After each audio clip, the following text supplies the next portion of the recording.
Baik, Anda masih di program khusus 100 hari pemerintahan Prabowo Gibran. Seperti di berita sebelumnya tadi, salah satu program hasil terbaik cepat pemerintahan Prabowo Gibran adalah menyediakan rumah murah bersanitasi baik. Ini kita akan ulas bersama anggota Satgas Perumahan.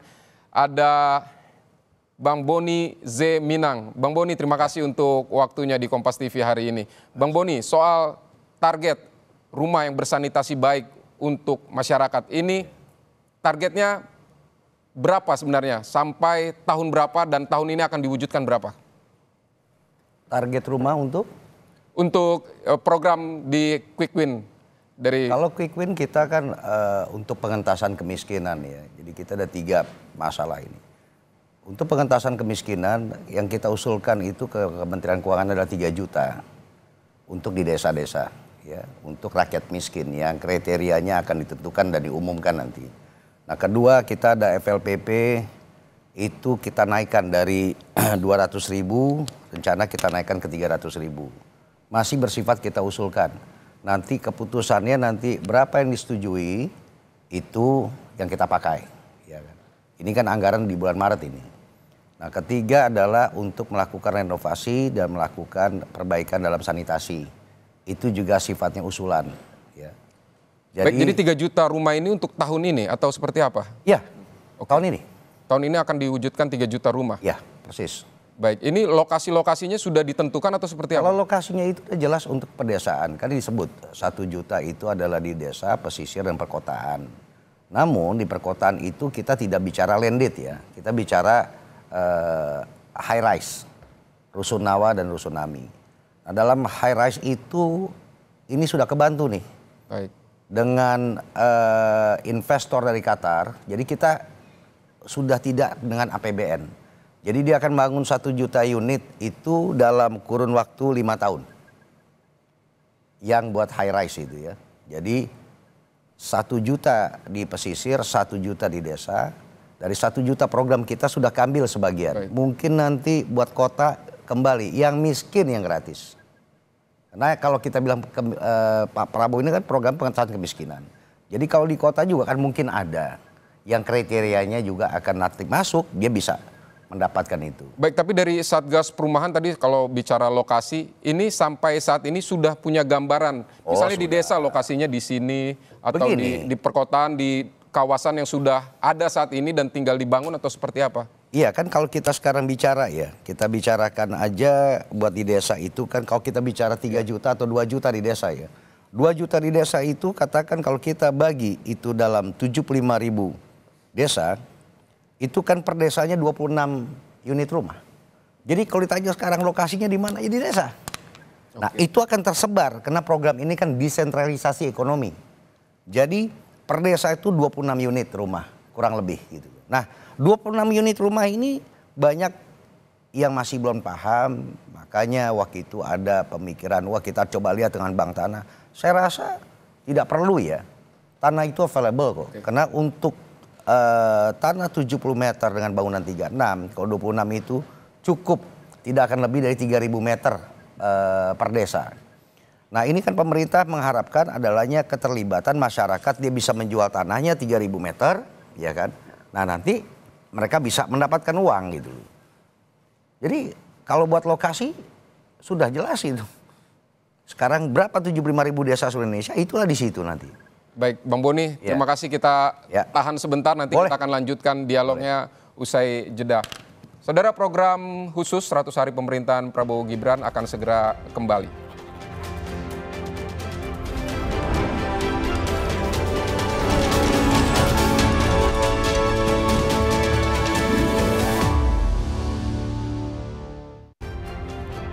Anda kembali di program khusus 100 hari pemerintahan Prabowo Gibran. Sudah bersama saya dengan anggota Satgas Perumahan atau Bang Boni M. Minang. Bang Boni, bisa dijelaskan ini Menteri Perumahan dan Wilayah Pemukiman ini Pak Marwarar Sirait ini mengusulkan tanah sitaan korupsi bisa juga dipakai. Ini apakah memang sudah masuk skema dalam program 3 juta rumah ini dan sudah dipetakankah berapa banyak tanah sitaan korupsi yang bisa digunakan?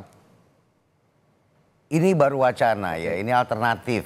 Ya, beliau Pak Menteri karena melihat awalnya anggaran kan sangat minim. Itu adalah satu alternatif, ada inisiatif beliau. Oke, kalau anggaran kita minim, saya diperintahkan untuk membangun 3 juta. Kenapa nggak kita gunakan tanah-tanah koruptor? Ya, tetapi ini masih ada perdebatan. Karena tanah-tanah itu kan belum ingkrah atau mungkin ada novum. Iya, oke. Tapi maksud beliau adalah kenapa ini nggak dilakukan. Nah tapi sekarang kan pemerintah juga menyediakan lahan. Tanah-tanah ex BUMN. Itulah yang buat kita kemarin itu kan dengan Pak Hasim ya. Ketua kami kan Pak Hasim ya. Ya. Ke Qatar dan ke Dubai. Dan akhirnya kita bisa membuahkan hasil membawa investor dari Qatar. Konsepnya adalah pemerintah menyiapkan lahan. Mereka membangun high rise ya. Ini buat high rise gitu. Saya rasa itu. Jadi mungkin kalau lahannya ada ya nggak perlu digunakan lahan-lahan koruptor. Jika tidak ada, anggaran tidak diberikan dengan optimal, itu cara menteri mencarikan alternatif. Ya, persis. Bang Boni, ini juga tadi Anda menyebut ada investor juga dari Qatar. Ini kalau ada investor masuk, ini kemudian kan kita bisa melihat ini perspektifnya bisa juga bisnis. Nanti harga perumahan juga justru akan makin mahal. Seperti apa ini mengatasinya? Enggak lah, kita bicara untuk MBR ya, masyarakat berpenghasilan rendah. Jadi ini bukan luxury apartments, bukan. Jadi ini buat benar-benar masyarakat berpenghasilan rendah ini adalah yang memiliki maksimum pendapatan 8 juta, take home pay-nya maksimum. Di atas 8 juta dia tidak dapat. Dan harga ini adalah harga benar yang bisa dijangkau oleh masyarakat. Dan kita sangat senang, itulah upaya 8 dari... 8 juta masyarakat pedesaan. Oh bukan, ini yang kalau kita bicara sekarang Qatar tidak masuk ke desa dia. Desa itu harus UMKM. Karena program Pak Prabowo itu kan ada desentralisasi ekonomi. Ya kan, yang bisa menghasilkan 185 chain industri itu mungkin akan hadir di desa. Itu target kita, itu keinginan Pak Prabowo Presiden. Nah sekarang untuk di kota seharusnya ada PBN. Tapi ketua kami, ketua Satgas Pak Hasim mengatakan, ayo kita cari alternatif. Bagaimana jangan membebankan. Karena ujungnya ini bisnis model kok. Bisnis model. Karena mereka akan bayar, bukan gratis ya. Yang di bawah kemiskinan itu akan gratis. Negara yang menyicil. Artinya yang di desa-desa nanti kemungkinan gratis? Gratis itu. Negara mencicil itu per bulan 600.000. Karena itu kan menggantikan Pak Prabowo kan ingin adil. Mengangkat dari keadilan sosial, berangkat dari pintu masuknya Pasal 33 ayat 3. Berarti kalau 26 orang untuk 26 rumah untuk setiap desa itu kemungkinan masyarakat yang paling berpenghasilan paling rendah di desa itu. Betul. Nah, postur kemiskinan, kriteria kemiskinan sedang diatur oleh Bapak Budiman Sujatmiko di Badan Percepatan Pengentasan Kemiskinan. Apa posturnya yang akan dijadikan menjadi kriteria nasional. Ya, nanti setelah itu diumumkan. Nah setelah itu baru diinventarisasi itu oleh seluruh kepala desa 75.000. Setelah mereka mengusulkan mana warganya yang memasuki dalam kategori itu, kita akan verifikasi lagi. Sehingga kita benar-benar nih jangan ini menjadi bisnisnya kepala desa, ya kan.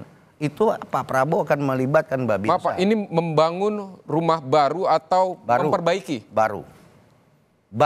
Jadi 26 rumah itu ya baru, tapi baru, Menteri dan Wamen juga menginginkan adanya juga perbaikan sanitasi di desa-desa. Jadi juga ada program renovasi. Cuman kan kami sama-sama tahu banyak menanyakan kan.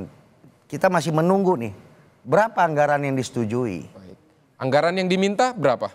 Kalau anggaran diminta itu 5 buat perumahan aja ya, buat perumahan FLPP dan rumah gratis itu 52,6 triliun. 52,6 triliun. Ya, persis. Itu untuk di desa-desa yang desa dan FLPP. FLPP itu fasilitas likuiditas pembiayaan perumahan yang pemerintah memberikan relaksasi kepada masyarakat berpenghasilan rendah itu adalah bunga dan subsidi selisih bunga. Jadi bunganya yang diinikan. Itu buat pendapatan mereka yang sudah memiliki pendapatan 8 juta per bulan. Baik Pak, kalau sekarang ya kita sudah bisa melihat katakanlah bentuknya atau rencana yang sudah pasti itu apakah sudah bisa kita lihat? dari program pembangunan 3 juta rumah ini? Loh, peta jalan udah kita buat. Oke, apa yang Peta sudah jalan dilakukan? itu apa artinya kalau ada peta jalan, ada roadmap kalau tidak ada anggaran. Kan gitu. Tadi kan Anda menanyakan. Kan yang melahirkan kementerian ini adalah Satgas. Satgas yang menginisiasikan, yang berdialog dengan Presiden. Presiden mengatakan ini cita saya dalam pemberantasan kemiskinan. Bagaimana kita adil? Sebagian masyarakat puluhan tahun menikmati adalah subsidi bensin, sekarang yang tidak punya mobil kita berikan supaya dia bisa memiliki rumah.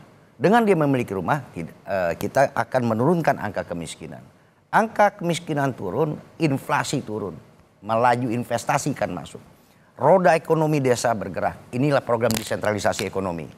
Nah, kembali ini baru bisa jalan jika kita juga harus memahami keadaan ekonomi kita tidak baik-baik saja, ya kan?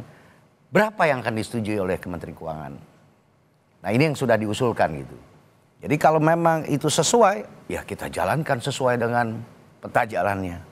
Baik, anggota Satgas Perumahan, Bung Boni Z Minang. Ya. Terima kasih untuk penjelasannya di Kompas TV.